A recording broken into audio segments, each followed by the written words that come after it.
பிரவனேஷ் கிறிஸ்துநாமம் అందరికి వందనములు. கர்த்தராகிய இயேசு கிறிஸ்துவின் நாமத்தில் உங்களுக்கு வாழ்த்துதல்.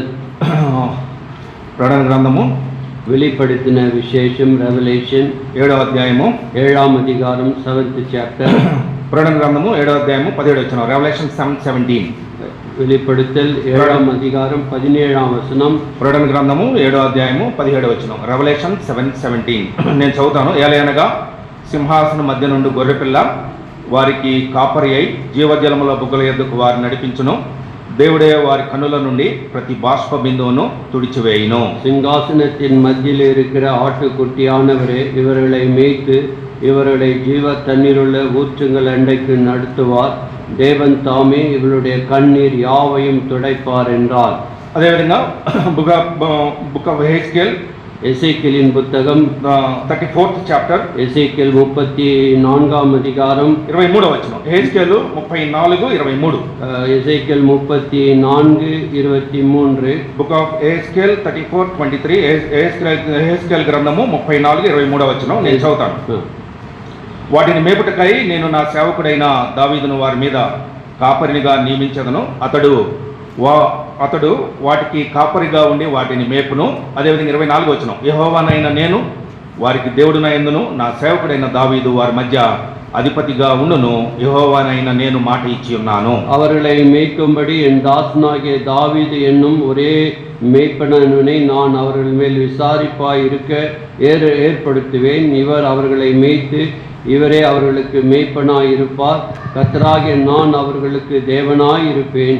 என் தாசனாகிய தாவீது அவர்கள் நடுவிலே அதிபதியாய் இருப்பார். கர்த்தராகிய நான் இதை சொன்னேன். దేవుని వాక్యంలోకి వెళ్ళక ముందు ప్రభు సాయం కొరకు చిన్న ప్రార్థన. ஆகவே தேவனுடைய உதவிக்காக நாம் ஜெபிப்போம். కలిగిన ప్రభువా, గొప్ప దేవా, మీ పాదములకు వందనములు. ఈ విధంగా విశేషంగా మీ పాద సంగ్రహణాన్ని మీరు ఇచ్చిన శ్రేష్టమైన ఆదిత్యకాయ వందనములు. పోయిన ఆదివారం మీ సన్నిధిని అనుభవించి తిరిగి వెళ్ళి మళ్ళీ ఈ ఆదివారం ప్రభా బలచుడు చేరి వచ్చే వరకు ప్రభా మీరు చూపుచు వచ్చిన కృప కనికర వాచలతను బట్టి వందములు. మేమేమై ఉన్నామో కేవలం మీ ఉచితమైన కృప అయినందుకు వందములు. ఈ దినం పాటల ద్వారా మిమ్మల్ని మహింపరచటకు మీరు చేసిన సాయంకే వందములు. చదువుకున్న వాక్య భాగం బట్టి వందములు. నాతో మాతో మాట్లాడము ఆత్మతో సత్యముతో మేము ఆరాధించినట్లు నన్ను మమ్మలను మీరే సిద్ధపరచండి. ప్రవణేష్ క్రీస్తు వారిని మాత్రమే చూచి ఆయన ద్వారా హెచ్చరించబడి ఆయన ఆరాధించినట్లు సిద్ధపరచండి. ప్రభా, ప్రజలు మీ వారు, పరిచర్య మీది, తలాంతు మీది, దానికి తగిన కృప మీది నిమిత్తం మాత్రం మనం ఒప్పుకొంచు యేసుక్రీస్తు దివ్యమైన నామమున వేడుకొని ప్రార్థించుతున్నాము తండ్రి.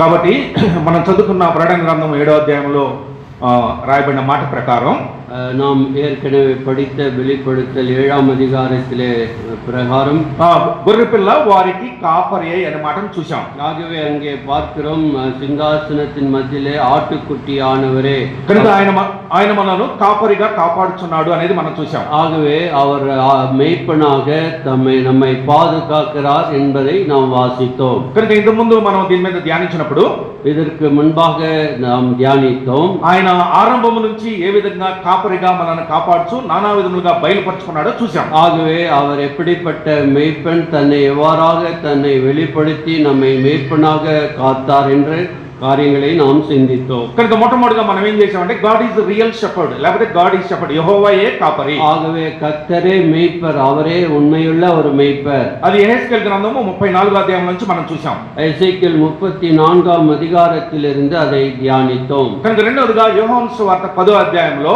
ఆయన మంచి కాపరిగా చూసాం. God is good shepherd. ஆகவே யோவான் 10ஆம் அதிகாரத்திலே அவர் நல்ல மேய்ப்பன் என்பதை சிந்தித்தோம். కనుక మూడవదిగా మనం ఏం చూసామంటే the lord is my shepherd, అంటే యెహోవా ఇప్పుడు నాకు కాపరి. కీర్తన 23లో మనం చూసాం. ஆகவே சங்கீதம் 23 பிரகாரம் கர்த்தர் என் மேய்ப்பராய் இருக்கிறார். అదేవిధంగా నాలుగోదిగా మనం ఏం చూసాం, హెబ్రీయులకు రాసిన పత్రిక 13వ అధ్యాయంలో గాడ్ ఈజ్ గ్రేట్ షెపర్డ్, దేవుడు గొప్ప కాపరి అని చూసాం. ஆகவே எபிரேயருக்கு எழுதின நிருபத்திலே பெரிய மேய்ப்பனாகிய இயேசு கிறிஸ்து என்று வாசித்தோம். ఐదవదిగా మనం పేతురు రాసిన మొదటి పత్రిక 2వ అధ్యాయంలో మనం ఏం చూసామంటే 1 பேதுரு 2ஆம் அதிகாரத்திலே வாசித்தோம், God is sufficient shepherd or supreme shepherd, ఆయన మనకు తగిన కాపరి. ஆகவே அவர் பெரிதான மேய்ப்பர், போதுமான ஒரு மேய்ப்பராக அவர் இருக்கிறார். అదే విధంగా మనం ఆరోజుగా ఏం చూసామంటే అదే పేతురు రాసిన మొదటి పత్రిక 5వ అధ్యాయంలో ஒரு அதே 1 பேதுரு 5ஆம் அதிகாரத்திலே கவனித்தோம்.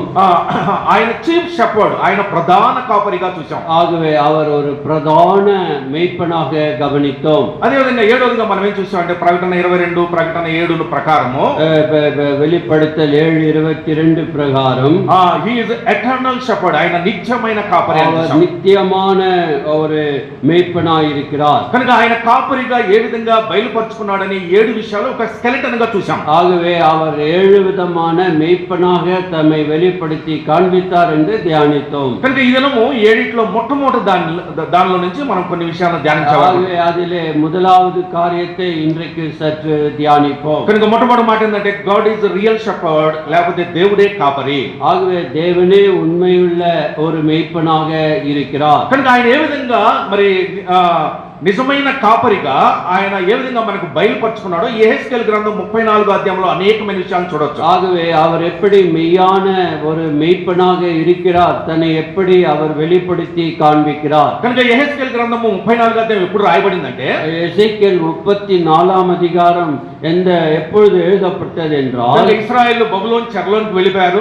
ஆகவே பாபிலோன் சிறையிருப்புக்கு இந்த இஸ்ரவேல் ஜனங்கள் கொண்டு போகப்பட்டார்கள். అక్కడ వారికి నిరీక్షణ లేదు, அவர்களுக்கு எந்த விதமான நம்பிக்கை இல்லை. వాళ్ళు బబులోనికి వెళ్ళక ముందు ఇర్మియా ప్రవక్త ద్వారా ప్రభు అనేకమైన మరి వాగ్దానాలను మాటలను వాళ్ళకి హెచ్చరించాడు. ஆகவே எரேமியாவின் மூலமாக தேவன் அவர்களுக்கு பலவித புத்திமதிகளையும் வாக்குத்தத்தங்களையும் கொடுத்தார். అయితే వారు ప్రభు మాటను తృణీకరించారు. அவர்கள் தேவனுடைய வார்த்தைக்கு அவர்கள் ஏற்றுக்கொள்ளாமல் அதை நிராகரித்தார்கள். తర్వాత వారు బబులోని చెరలోనికి వెళ్ళిపోయారు. பிறகு பாபிலோன் சிறையிருப்புக்கு கொண்டு போகப்பட்டார்கள். కనుక బబులోని చెరలోనికి వెళ్ళిన తర్వాత பாபிலோன் சிறையிருப்புக்கு போன பிறகு మళ్ళీ యెహెజ్కేలు ప్రవక్తను పంపించి వారికి అనేకమైన మాటల ద్వారా ప్రభు హెచ్చరిస్తా ఉన్నాడు. பிறகு எசேக்கியேல் தீர்க்கதரிசியை அங்கே அனுப்பி பலவிதமான வார்த்தைகளை தீர்க்கதரிசனமாய் அவர்களுக்கு கொடுத்தார். ఆ సందర్భంలో రాయబడినదే ఈ 34వ అధ్యాయం. ஆகவே அந்த சூழ்நிலையிலே எழுதப்பட்டதுதான் எசேக்கியேல் 34ஆம் அதிகாரம். ఇది అనేకమైన విషయాలను చూపిస్తా ఉంది. இது அநேக காரியங்களை எடுத்து காண்பிக்கிறது. ఇది మొట్టమొదటిగా ఇశ్రాయేలుకు రాయబడింది, అంటే వారికి మాత్రమే కాకుండా మనకు కూడా ప్రభు వాగ్దానంగా అనేకమైన విషయాలు బయలుపరిచాడు. ஆகவே இது பிரதானமாக இஸ்ரவேல் ஜனங்களுக்கு மாத்திரமல்ல, நமக்கு இதிலே பாடங்கள் கருத்துக்கள் இருக்கிறது. కనుక ఈ 34వ అధ్యాయం వారిని చెరలో నుండి బయటకు తీసుకొస్తాను, நான் அவர்களை சிறையிருப்பிலிருந்து கொண்டு வரப் போகிறேன். అంతేకాకుండా ప్రపంచమంతా చెదిరిపోయిన యూదులను ఒక దేశముగా, ఇజ్రాయెల్ దేశముగా చేస్తాను. சிதறப்பட்ட போன யூதர்களை எல்லாம் ஒன்றாக சேர்த்து ஒரு தேசத்தை உருவாக்குவேன். వారిలో నుంచి ప్రభు యేసుక్రీస్తు వారిని తీసుకొస్తాను. அவர் மூலமாக மேசியாவாகிய கிறிஸ்து வருவார். ప్రభు యేసుక్రీస్తు వారి ద్వారా అన్యజనులు యూదులు అందరూ సమానంగా చేయబడి ఆశీర్వదించేవారుగా ఉంటారు. அவர்கள் யூதர்களும் புறஜாதிகளையும் இணைத்து சமமாக அவர்களை அவர் இருக்க வைக்க போகிறார். ఇది 34వ అధ్యాయంలో రాయబడిన ఉద్దేశం. ஆகவே இந்த 34ஆம் அதிகாரத்திலே இந்த தலைப்பிலே எழுதப்பட்டு இருக்கிறது. కనుక దేవుడే నిజమైన కాపరిగా మనకు ఏమేమి మేలులు చేశాడో ఇందులో రాయబడింది. ஆகவே ஆண்டவர் எப்படி ஒரு நல்ல மேய்ப்பனாக நன்மையானவைகளை நமக்கு எப்படி செய்திருக்கிறார் என்று சொல்லுகிறது. చూడండి, మొట్టమొదటిగా ఇదే 34వ అధ్యాయం 11వ వచనం. எசேக்கியேல் 34ஆம் அதிகாரம் 11ஆம் வசனம். Book of యెహెజ్కేల్ 34:11. యెహెజ్కేల్ గ్రంథము 34:11వ వచనం నేను చదువుతాను. எசேக்கியேல் 34:11. ప్రభువైన యెహోవా సెలవిచ్చినదేమనగా, ఇదిగో నేనే నా గొర్రెలను వెదకి కనుగొందును. கர்த்தராகிய ஆண்டவர் சொல்லுகிறது என்னவென்றால், இதோ நானே என் ஆடுகளை விசாரித்து அவர்களை தேடி பார்ப்பேன். కనుక ఆయన కాపరిగా మొట్టమొదటిగా ఏం చేశాడంటే, அவர் ஒரு மேய்ப்பனாக முதலாவது என்ன செய்தார், మనలను కనుగొని ఆయన మనలను వెదకి కనుగొని తిరిగి సమకూర్చాడు. அவர் நம்மை தேடி கண்டுபிடித்து நம்மை விசாரிக்கிறார். అందుకే మానవుడు ఏం చేశాడంటే, மனித குலம் என்ன செய்தது, వారి వారి పాపములను బట్టి அவருடைய பாவத்தின் பொருட்டாக అపరాధములను బట్టి அவருடைய அபராதத்தின் பிரகாரம் తనకి ఇష్టానుసారమైన జీవితాన్ని జీవించడానికి అలవాటు పడ్డాడు. ஆகவே தங்களுடைய இஷ்டமான வாழ்க்கை செய்ய அவர்கள் ஆரம்பித்தார்கள். అందుకే బుక్ ఆఫ్ ఐజాయా 53 చాప్టర్ ஏசாயாவின் புத்தகம் 53ஆம் அதிகாரம் 6th verse, యెషయా గ్రంథం 53 6వ వచనం. ஏசாயாவின் புத்தகம் 53:6 வாசிக்கிறோம். బుక్ ఆఫ్ ఐజాయా 53:6, యెషయా గ్రంథము 53వ అధ్యాయము 6వ వచనం నేను చదువుతాను. మనమందరము గొర్రెల వలె త్రోవ తప్పితిమి, మనలో ప్రతివాడును తనకిష్టమైన త్రోవకు తొలిగెను, యెహోవా మనందరి దోషమును ఆయన మీద మోపెను. நாம் எல்லாரும் ஆடுகளைப் போல வழி தப்பி திரிந்து அவனவன் தன் வழியிலே போனோம், கர்த்தரோ நம்ம எல்லாருடைய அக்கிரமத்தையும் அவர் மேல் விழ பண்ணினார். కనుక పాపమును బట్టి ప్రతివాడు తనకిష్టమైన త్రోవకు వెళ్ళిపోయారు. ஆகவே நாம் பாவத்தினுடைய விளைவினாலே நாம் இஷ்டம் போல போய்விட்டோம், లేకపోతే దేవునికి దూరంగా వెళ్ళిపోయాడు. நாம் தேவனை விட்டு தூரமாய் போய்விட்டோம். కనుక అలాంటి పాపం నుంచి ఏ మానవుడు కూడా ఏ వ్యక్తిని కూడా రక్షించలేడు. ஆகவே அப்பேற்பட்ட ஒரு கெட்டு போன சூழ்நிலையில எந்த மனிதனும் ரட்சிக்க முடியாது. అయితే దేవుడే మనల్ని వెదకి కనుగొని ఆయన రక్షించాడు. தேவனே அவர் நம்மை தேடி நம்மை கண்டுபிடித்து ரட்சித்தார். అందుకే యాకోబు గురించి ఏం రాయబడిందంటే, யாக்கோபை குறித்து என்ன சொல்லுகிறது? బుక్ ఆఫ్ డ్యూటరానమీ, உபாகமம் book of Deuteronomy 32nd chapter, உபாகமம் 32ஆம் அதிகாரம், ద్వితీయోపదేశ కాండము 32వ అధ్యాయము 10వ వచనం. Book of Deuteronomy 32:10. உபாகமம் 32:10 கூறுகிறது. ద్వితీయోపదేశ కాండము 32వ అధ్యాయము 10వ వచనం. Deuteronomy 32nd chapter 10th verse.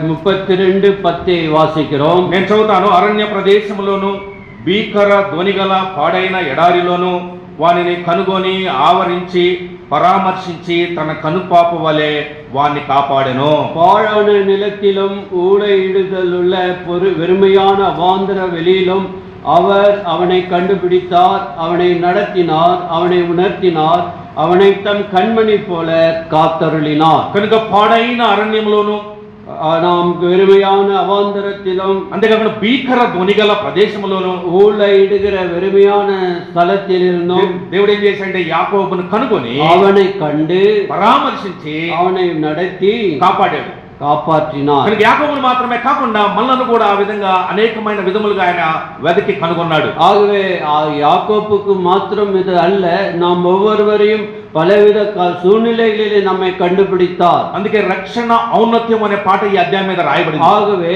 ரட்சணத்தின் மேன்மை என்ற ஒரு பாடல் இதன் அடிப்படையில் எழுதப்பட்டிருக்கிறது. కనుక ఆయన కాపరిగా ఏం చేశాడంటే మనల్ని వెదకి కనుగొని పరామర్శించి రక్షించాడు. அவர் ஒரு மேய்ப்படை போல தேடி கண்டுபிடித்து நம்மை பராமரித்தார். లేకపోతే మనం ఎక్కడో ఉండవలసిన వారిని ఆయన ఇక్కడ ఉంచాడు.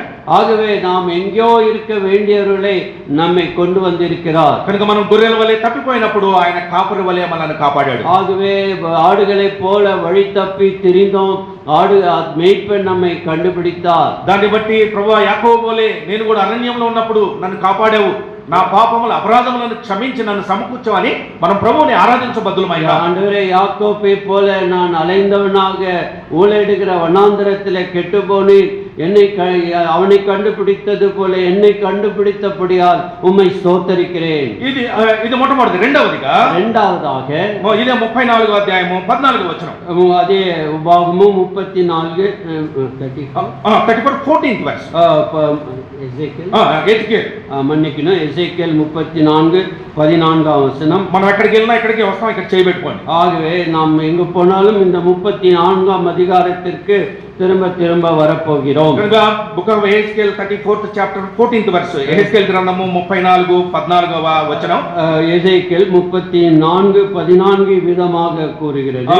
నేను మంచి మేతగల చోట వాటిని మేపెదను, ఇశ్రాయేలు యొక్క ఉన్నత స్థలముల మీద వాటికి దొడ్డి ఏర్పరచెదను, అక్కడ అవి మంచి దొడ్డిలో పండుకొనును, ఇశ్రాయేలు పర్వతముల మీద నేను బలమైన மேத்தகல ஸ்தலமந்து அவி மேயினோ. அவைகளை நல்ல மேய்ச்சலிலே மேய்ப்பேன், இஸ்ரவேலுடைய உயர்ந்த மலைகளிலும் அவைகளுடைய தொழுவம் இருக்கும், அங்கே அவைகள் நல்ல தொழுவத்திலே படுத்துக்கொள்ளும், இஸ்ரவேலின் மலைகளின் மேல் நல்ல மேய்ச்சலை மேயும்.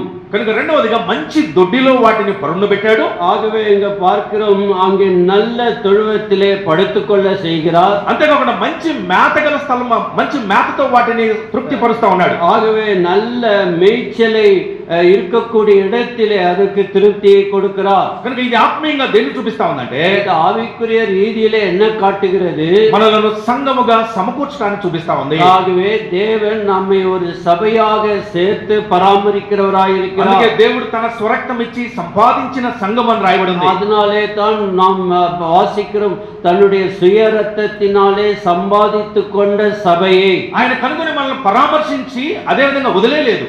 ஆகவே நம்மை கண்ட அதோடு நிறுத்த விடவில்லை. ఇప్పుడు మనల్ని సంఘముగా సమకూర్చాడు. அவர் ஒரு சபையாக நம்மை ஒன்று சேர்த்தார். ఇప్పుడు సంఘముకు రావడం వల్ల, நாம் சபைக்கு வருவதின் மூலம் మన కొరకు ప్రార్థించే వాళ్ళు ఉన్నారు, நம்மை ஜெபிக்கிறவர்களா இருக்கிறோம், మనకు వాక్యం బోధించే వాళ్ళు ఉన్నారు, அங்கே வாக்கியத்தை போதிக்கிறவர்கள் இருக்கிறார்கள், మనలను అనేకమైన విధములుగా ఆదరించే వారిగా ఉన్నారు, அநேக விதங்களிலே நம்மை ஆதரிக்கிறவர்கள் இருக்கிறார்கள். ఇవన్నీ కూడా ఏ విధంగా దొరుకుతున్నాయంటే దేవుని ప్రేమను బట్టి దొరుకుతాయి. ஆகவே தேவனுடைய தன்னுடைய பிராணனை கொடுத்ததினாலே இப்படிப்பட்ட ஸ்லாக்கியங்கள். కనుక రెండవదిగా ఆయన కాపరిగా ఏం చేశాడంటే, அவர் மெய்ப்பனாக என்ன செய்தார்? సంఘముగా మనలను సమకూర్చాడు, சபையாக நம்மை ஒன்றாய் சேர்த்தார், శ్రేష్టమైన వాక్యము ద్వారా మనలను బలపరుస్తున్నాడు. ஆகவே சிரேஷ்டமான ఉన్నதமான வார்த்தையினாலே போஷிக்கிறார். మనందరికీ తెలిసిన విధంగా మన సంఘములో ఉన్న విధంగా వాక్యం వేరే చోట లేదు. ஆகவே நம்முடைய சபையில் இருக்கிற வார்த்தைகள் போல வேற எங்கேயும் இல்லை. ఒక థియాలజీ చదివిన వారి కంటే కూడా మన సంఘంలో ఉన్న వాళ్ళు శ్రేష్టమైన వాక్యం చెప్తారు. ஆகவே ஒரு தியாலஜி கல்லூரியிலே படிக்கிறவர்களை விட சிறந்த விதத்திலே போதிக்கிறவர்கள் ஆண்டவர் வைத்திருக்கிறார். కనుక నిజమైన థియాలజీ డిగ్రీ కలిగిన వారు అంటే మనమే.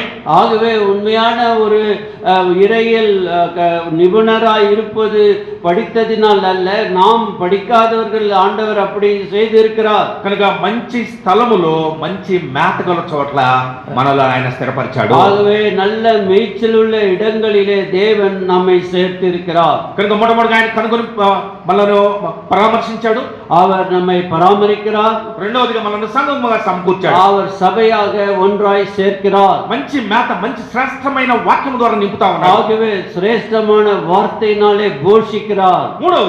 மூன்றாவதாக ఇదే అధ్యాయము 16వ వచనం 16th verse, இதே எசேக்கியேல் 34:16 வசனம், 16th verse 16వ వచనం, 16వ వచనం, తప్పిపోయిన దాన్ని నేను వెదకుదును, తోలివేయబడిన దాన్ని మరలా తోలుకొని వచ్చేదను, గాయపడిన దాన్ని కట్టుకట్టుదును, దుర్బలముగా ఉన్న దాన్ని బలపరచుదును, అయితే క్రూపిన వాటికి బలము గల వాటికి శిక్షయను మేత పెట్టి లయపరిచెదను. நான் காணாமற் போனதை தேடி துரத்துண்டதை திரும்ப கொண்டு வந்து எலும்பு முறிந்ததை காயங்கள் கட்டி நசல் கொண்டதை திடப்படுத்துவேன், நியாயத்துக்காய் அவைகளை மேய்த்து புஷ்டியும் பலமுள்ளவைகளாய் அழிப்பேன். కనుక ఇక్కడ రాయబడిన మాట ఏంటంటే, నేను మరలా వాటిని తోలుకొని వచ్చేదను.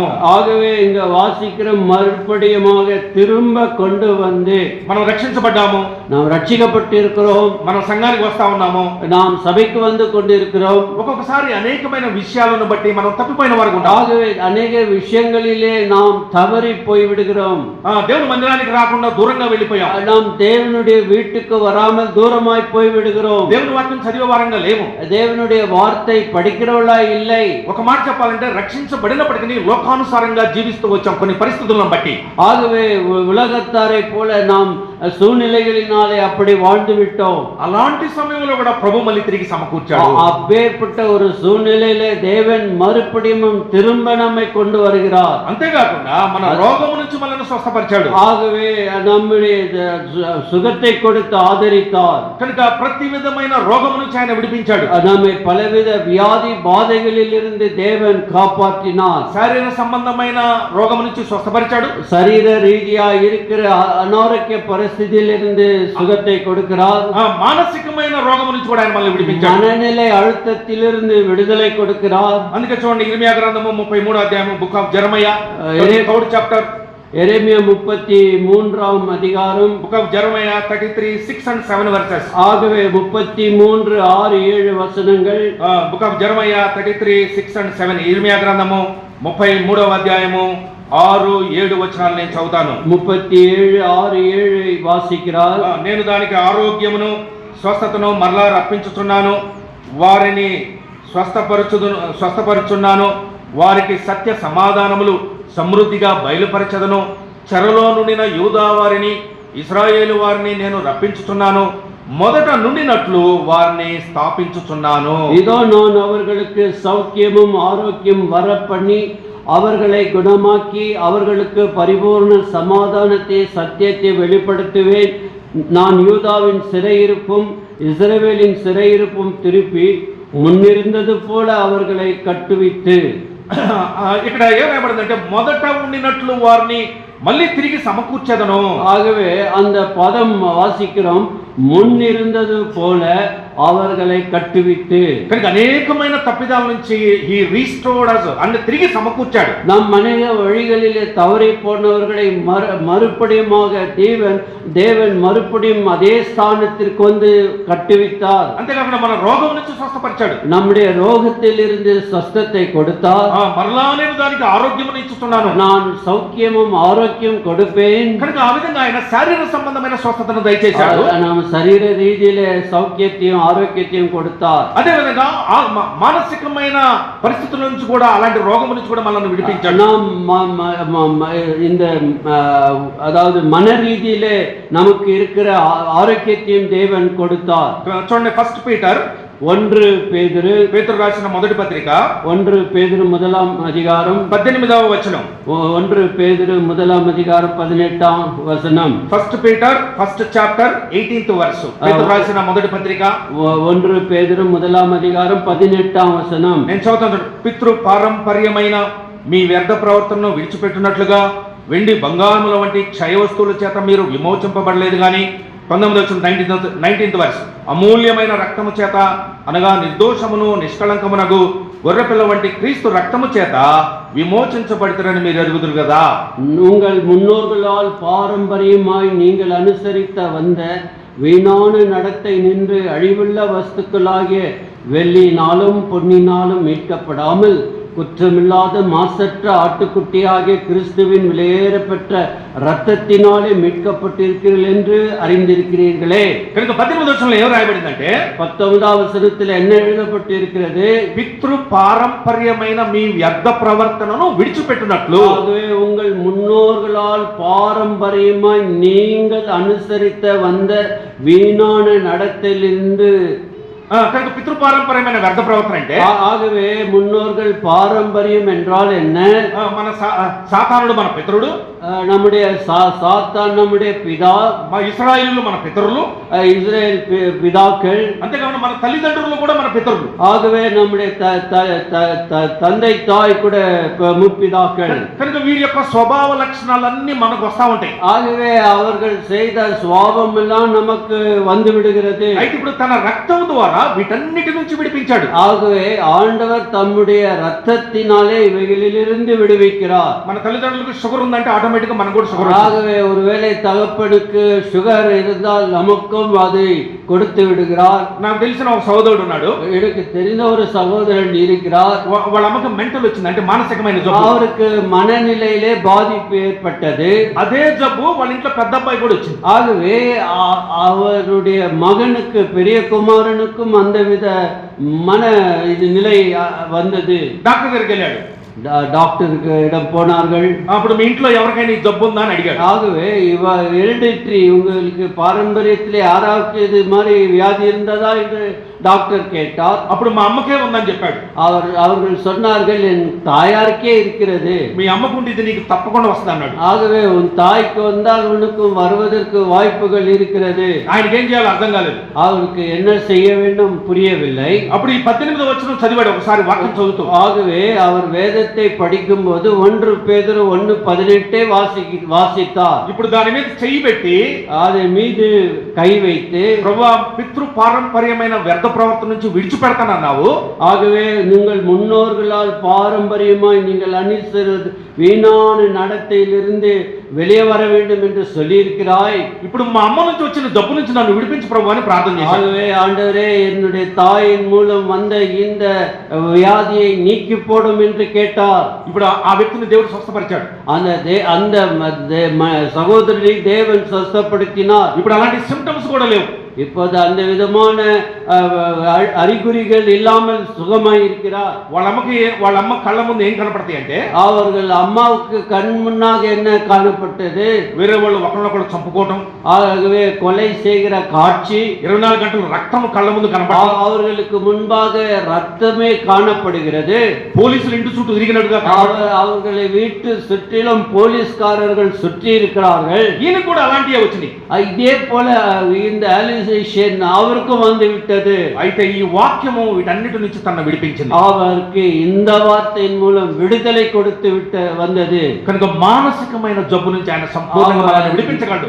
மன ரீதியிலே பெற்ற அந்த காரியத்திலிருந்து தேவன் விடுதலை கொடுத்தார். కనుక మనల్ని కనుగొని కాపాడాడు. మొట్టమొదటిగా முதலாவது கண்டுபிடித்து காப்பாற்றினார். రెండవదిగా సంఘముగా చేశాడు. அவர் சபையிலே நம்மை சேர்த்தார். మూడవదిగా మనల్ని తిరిగి సమకూర్చి సంపూర్ణమైన ఆరోగ్యముని ఇచ్చాడు.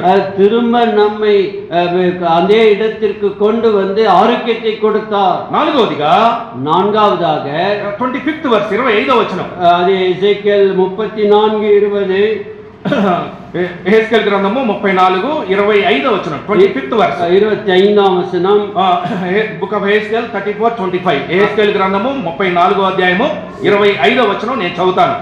మరియు అవి అరణ్యములో నిర్భయముగా నివసించున్నట్లును అడవిలో నిర్భయముగా పండుకున్నట్లును నేను వారితో సమాధానార్థ నిబంధన చేయుదును, దుష్ట మృగములు దేశములో లేకుండా చేయుదును. நான் அவர்களோடு சமாதான உடன்படிக்கை செய்து துஷ்ட மிருகங்களை தேசத்தில் இராதபடிக்கு ஒழிய பண்ணுவேன். அவர்கள் சுகமாய் வனாந்தரத்திலே தாவரித்து காடுகளில் நித்திரை பண்ணுவார்கள். కనుక నాలుగవదిగా ఆయన ఏం చేశాడంటే, நான்காவதாக அவர் என்ன செய்தார்? ఈ వచనంలో అనేకమైన విషయాలు ఉన్నాయి.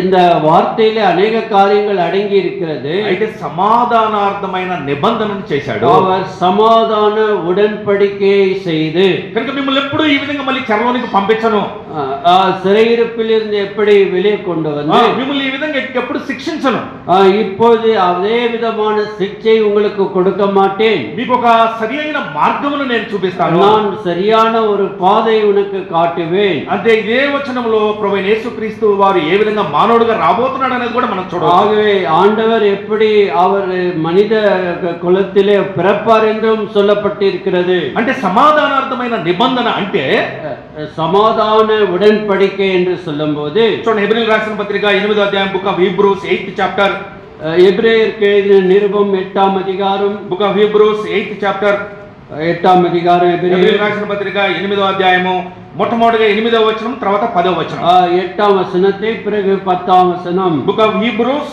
8th chapter 8th verse and then 10th verse, హెబ్రీయులకు రాసిన పత్రిక 8వ అధ్యాయము 8వ వచనం 10వ వచనం నేను చదువుతాను. అయితే ఆయన ఆక్షేపించి వారితో ఇలాగూ చెప్పుచున్నాడు, ప్రభు ఇట్లనుచున్నాడు, ఇదిగో ఒక కాలం వచ్చుచున్నది, అప్పటిలో ఇశ్రాయేలు ఇంటి వారితో యూదా ఇంటి వారితో క్రొత్త నిబంధన చేయును. 10వ వచనం, ఆ దినములైన తర్వాత ఇశ్రాయేలు ఇంటి వారితో నేను చేయబో నిబంధన ఏదనగా, వారి మనస్సులో నా ధర్మ విధులను ఉంచెదను, వారి హృదయముల మీద వాటిని రాయుదును, నేను వారికి దేవుడునైందును, వారు నాకు ప్రజలయ్యుందురు. அங்கே 8ஆம் வசனத்தை முதலாவது படித்து பிறகு 10ஆம் வசனம், அவர்களை குற்றப்படுத்தி அவர்களை நோக்கி கர்த்தர் சொல்கிறது என்னவெனில், இஸ்ரவேல் குடும்பத்தோடும் யூதா குடும்பத்தோடும் நான் புதிய உடன்படிக்கை ஏற்படுத்தும் காலம் வருகிறது. அந்த நாட்களுக்கு பின்பு நான் இஸ்ரவேல் குடும்பத்தாரோடு பண்ணும் உடன்படிக்கையாவது என்னுடைய பிரமாணங்களை அவர்களுடைய மனதிலே வைத்து அவர்களுடைய இருதயங்களை அவைகளை எழுதுவேன். நான் அவர்கள் தேவனாய் இருப்பேன், அவர்கள் என் ஜனமாய் இருப்பார்கள். కనుక 10వ వచనంలో చివరిలో ఏమి రాయబడిందంటే, నేను వారికి దేవుడునైందును, వారు నాకు ప్రజలయ్యుందురు. கடைசி பாகத்திலே 10ஆம் வசனத்திலே நான் அவர்கள் தேவனாய் இருப்பேன், அவர்கள் என் ஜனமாய் இருப்பார்கள். ఇది ఆయన మనతో చేసిన సమాధానార్థమైన నిబంధన. இதுதான் அவர் சமாதானத்தின் உடன்படிக்கையை நமக்கு செய்திருக்கிறார். కనుక దాన్ని బట్టి ప్రభువా నీవు చేసిన సమాధానార్థమైన నిబంధనను బట్టి వందనములని మనం ప్రభువుని ఆరాధించాలి. ஆண்டவரே, நீர் எங்களோடு சமாதான உடன்படிக்கையை ஏற்படுத்தினீர், அதற்காக உமக்கு நன்றி செலுத்துகிறேன். అంటే సమాధాన నిబంధన అంటే మీరు నాకు దేవుడిగా ఉన్నారు, నేను మీకు ప్రజలుగా నన్ను చేసుకున్నందుకు వందనములని మన ప్రభువుని ఆరాధించాలి. நீர் என் தேவனாய் இருக்கே, நாங்கள் உம்முடைய ஜனமாய் இருக்கிறோம் என்று ஆராதிக்க வேண்டும். ஐந்தாவதாக ఇదే యెహెజ్కేలు గ్రంథము 34వ అధ్యాయము, அதே எசேக்கியேல் 34ஆம் அதிகாரம் 26వ వచనం, 26ஆம் வசனம். Book of యెహెజ్కేలు 34:26. యెహెజ్కేలు గ్రంథము 34వ అధ్యాయము 26వ వచనం. ఇది ఐదో విషయం, నేను చదువుతాను. ஐந்தாவது காரியம் வாசிக்கிறேன். వారిని నా పర్వతము చుట్టుపట్ల స్థలములను దీవెనకరముగా చేయుదును, ఋతువుల ప్రకారము వర్షము కురిపించదను, దీవెన కర్మగు వర్షములు కురియును. అంటే వారిని దీవెనకు ఆధారంగా చేస్తాను. அவர்களை ஆசீர்வாத மழை, நான் அவர்களையும் மேட்டின் சுற்றுப்புறங்களிலும் ஆசீர்வாதமாக்கி ஏற்ற காலத்திலே மழையை பெய்ய பண்ணுவேன், ఆశీర్వాదமான మழை పెయ్యం. కనుక ఇక వారిని నేను అనేకమైన వాటికి ఆశీర్వాదమునకు పాత్రలుగా చేస్తాను. அவர்களை అనేక ఆశీర్వాదத்தின் కారణங்களாய் நான் மாற்றுவேன். కనుక ఈ లోకంలో మనం చూసినప్పుడు ఇజ్రాయెల్ దేశం అన్ని దేశాల కంటే ఇప్పుడు శ్రేష్టమైన స్థానంలో ఉంది. ஆகவே இந்த உலகத்திலே இன்றைக்கு இஸ்ரவேல் நாடு எல்லா நாடுகளிலும் ஒரு உன்னத நிலையிலே இருக்கிறது.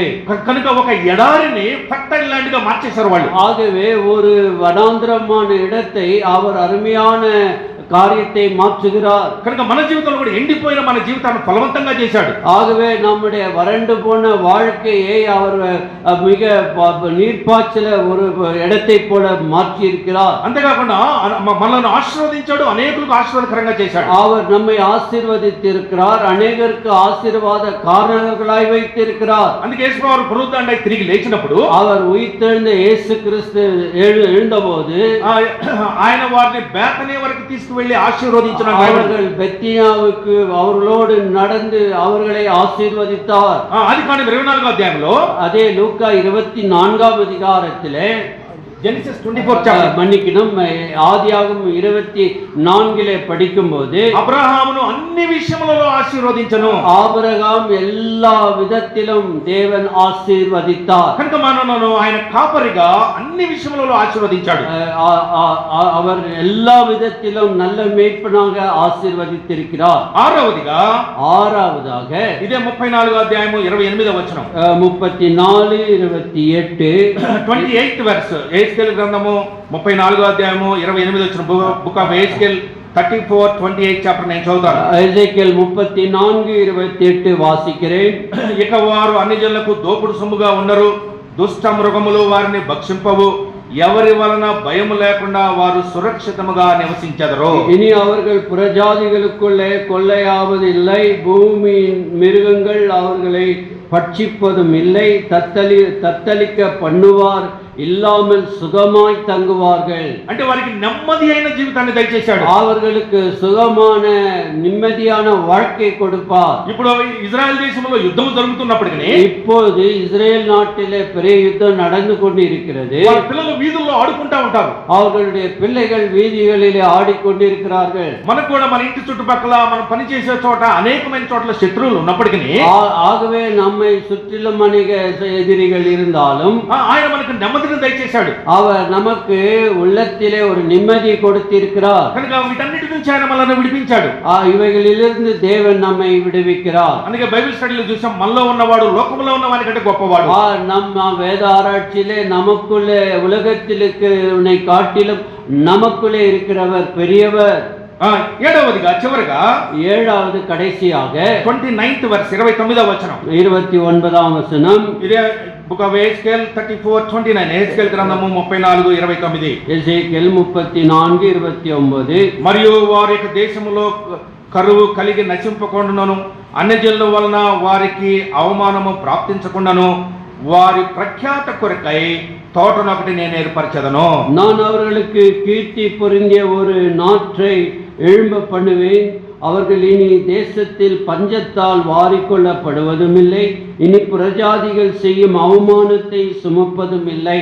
అంటే వారికి నేను ప్రఖ్యాతిని కలిగిస్తాను, அவர்களுக்கு கீர்த்தி பொருந்தியதை நான் செய்வேன், అన్యజనుల వలన అవమానం నుంచి విడిపిస్తాను, அவர்கள் புறஜாதிகள் செய்யும் அவமானத்திலிருந்து விடுவிப்பேன். అన్యజనుల వలన అవమానం నుంచి మనకు ప్రఖ్యాతిని కలిగించడం అంటే ஆகவே அவமானத்தை எல்லாம் எடுத்து போட்டு நமக்கு கீர்த்தியை உண்டு பண்ணுவார் என்று சொன்னால் ఇది 1000 సంవత్సరాల పరిపాలన చూపిస్తా ఉంది. இது 1000 வருட அரசாட்சியிலே நடக்கக்கூடிய காரியத்தை விளக்குகிறது. దాని తర్వాత మనం నిత్యత్వంలోనికి వెళ్ళిపోతాం. அதற்கு பிறகு நித்தியத்துவத்திலே போக போகிறோம். అప్పుడు అన్యజనులు ఎవరు మనల్ని బాధ పెట్టరు. ஆகவே அங்கே யாரும் புறஜாதிகள் நம்மை பாதைக்குள்ளாக நடத்த போவதில்லை. 1000 సంవత్సరాలు మనమే అనేకులను పరిపాలించేవారు. ஆகவே நாமே 1000 ஆண்டு இந்த உலகத்திலே தேவனோடு ஆளுகை செய்ய போகிறோம். కనుక మనల్ని ఒక ప్రఖ్యాతి కలిగిన వ్యక్తులుగా ఆయన చేయబోతున్నారు. ஆகவே நம்மை ஒரு கீர்த்தி பொருந்திய போல நம்மை செய்ய போகிறார். కనుక గాడ్ ఈజ్ రియల్ షెపర్డ్, దేవుడే కాపరి అనే విషయంలో தேவனே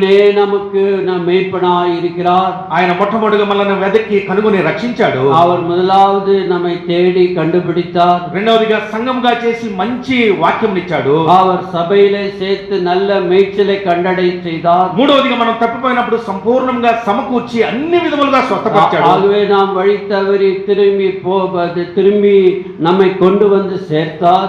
నాలుగవదిగా ఆయనకు మనతో సమాధానార్థమైన నిబంధన చేశాడు. நமக்கு நான்காவதாக சமாதான உடன்படிக்கை செய்திருக்கிறார். ఐదవదిగా ఆశీర్వాదకరంగా చేశాడు. நம்மை ஆசீர்வாத மழை பெய்யும்படி செய்திருக்கிறார். ఆరవదిగా దుష్టుల నుంచి నెమ్మది కలిగించాడు. அவர் துஷ்டத்தனத்திலிருந்து நம்மை நிம்மதியாக இருக்கும்படி சுகமாய் இருக்கும்படி செய்கிறார். ఏడవదిగా అన్యజనుల యొక్క అవమానం నుంచి మనకు ప్రఖ్యాతిని తీసుకొచ్చాడు.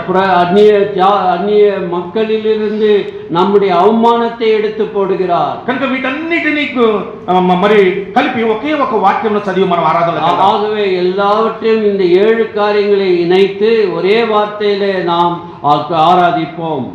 Book of Jeremiah 17th chapter, எரேமியாவின் புத்தகம் 17ஆம் அதிகாரம் 14th verse. எரேமியா 17:14.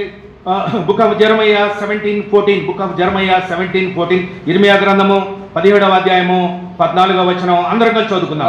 எரேமியா 17:14 எல்லாரும் சேர்ந்து வாசிப்போம். యెహోవా నీవు నన్ను స్వస్థపరచుము, నేను స్వస్థత నొందుదును, నన్ను రక్షించుము, నేను రక్షింపబడుదును, నేను నిన్ను స్తోత్రించుటకు నీవే కారణభూతుడవు. தேவரீரே என் துதி. ఆ విధంగా ప్రభు మనకు సాయం చేయండి. அப்படி தேவன் உதவி செய்வாராக.